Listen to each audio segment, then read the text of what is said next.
before Pelosi visited, because she visited in first week of August. On June 15th, so like a month and a half before that, Xi Jinping randomly signed this order that allows him to conduct quote unquote non-war special military operations. Does that phrase sound familiar to anyone?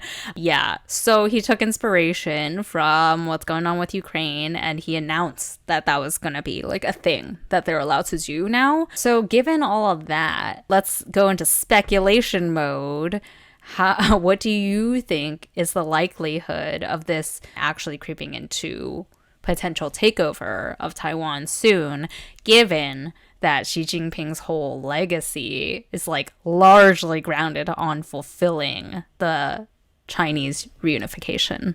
I want to be more optimistic about it and say that he won't, because there are very many deterrents, I think, to doing so, and very little to gain.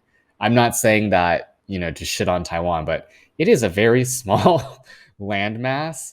It does not have particularly any special like resources. That's not true. The semiconductor industry Well, is okay, yeah. dominated by Yes, Taiwan. like they have lots of but that can be produced in China too. Like they also have a lot of rare earth in China. As far as I understand it, Taiwan is like the number one semiconductor producer, Producing. supplier of the world. So like all the like computer chips and shit are like reliant on Taiwan. Yes, but I'm thinking more from like a raw resources standpoint. Like it doesn't have any like coal, it doesn't have any iron, it doesn't have any gold, it doesn't have any like anything special like that. I see your point on the semiconductor, but you can always build that capability elsewhere. It's just like people and factories that could be built potentially elsewhere. There are not any like resources there that are finite, that are like really worth going after in my understanding of the situation. So I just don't think that there's a huge upside for China to take over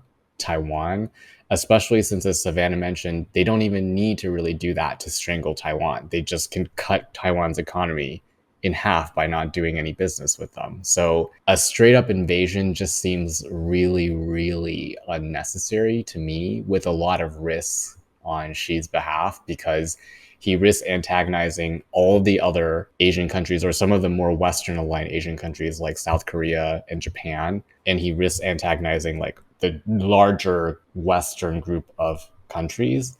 What's he going to get from it? Like 30 million people?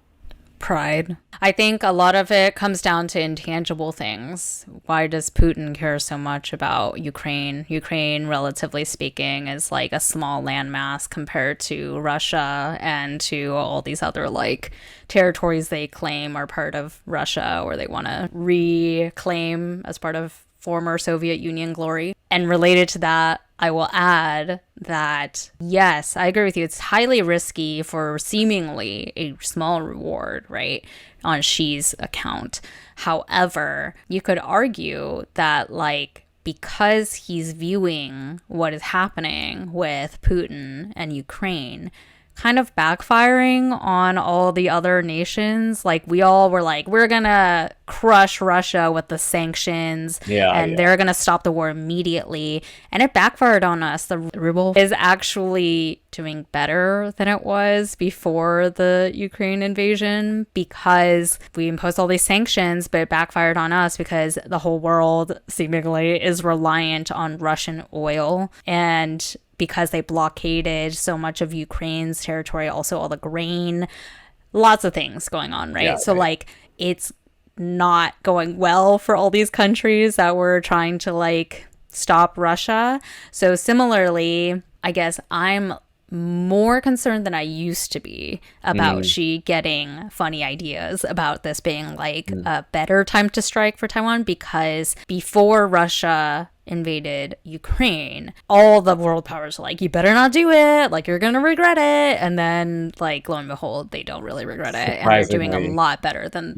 we all thought they were going to be doing. So Xi might be kind of hedging his bets and thinking like, it might be worth it to like ruffle a few feathers, because TBH, like the US in particular, didn't do that much to help Ukraine. So like, will they really do that much to help Taiwan that they claim they care so much about? I'm more conservative person in that aspect. I could be wrong.